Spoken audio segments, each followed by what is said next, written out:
Assalamu alaikum hörmətli televizor Erkin Asiya Radiosu Tor televiziyasının Abdullah xəbərlər proqramını görüyorsunuz. Programımız hoş geldinler. Növbətdə muşu bir həftə jarayonida radiomuzda berilgan bir qism mühim xəbərlərimizni əslatib ötməkçimiz. Mən Erkin. Mən Gülçehrə. Tövəndə diqqətinizə xəbərlərimizin təfsilatları da olsun. Demokratiyani ilgiri sürüş fondunun yıllardan beri tarqıtıb kelayotgan Demokratiya mükafatı 2019 yılı Dünya Uyghur Qurultayı, Xitay Yardım Təşkilatı, Tibet Hareketi İnstitutu qatarlıq 3 təşkilatqa berildi. Bu yıllık mükafat tarqıtış murasimi 4 iyun günü Amerika Dövlət Məclisində ötküzüldü. Murasimga Amerika Avam Palata azasının reisi, Amerika siyasi sahnesideki 3. numaralı şəxs Nancy Pelosi, Amerika Dövlət Məclisi azalarından Elizabeth Cheney, Jacqueline Castro, Mike McConnell, Jim McConnell qatarlıqlar qatnaşdı. Bu yıllık demokratiya mükafatını tapşırıb alğan Dünya Uyghur Qurultayının reisi Dolqin Aysa Efendi söz qılıb, bu mükafatның bizge berilişi Uyghurlarni xalqaraga izchil terrorchi deb tashviq qilayotgan Xitoy hukumatiga berilgan bir javob deb ko'rsatdi.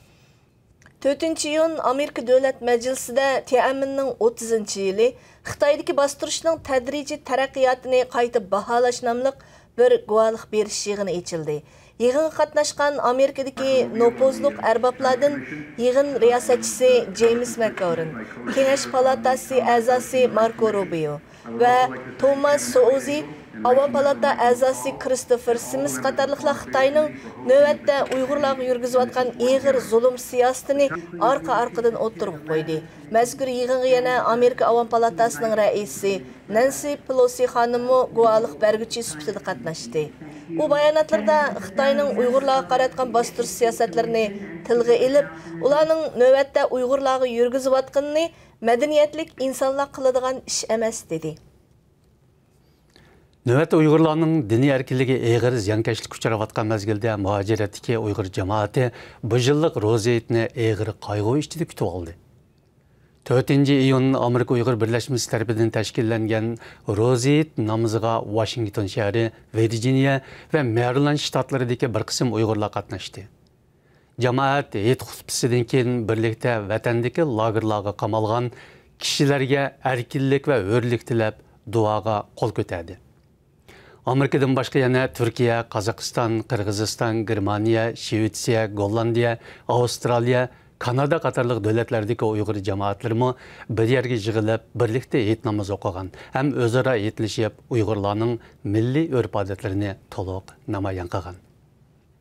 Amerika Xalqaro diniy erkinlik alayda elchisi Sam Brownback Roziyet kuni radiomiz ziyoratini qabul qilib, Xitoyni Uyg'ur diyoridagi diniy e'tiqodiy sababli tutqun qilayotgan Uyg'urlarni qo'yib berishga va xalqaro jamiyatni Uyg'ur masalasi uchun harakatga o'tishga chaqirdiganligini bildirdi.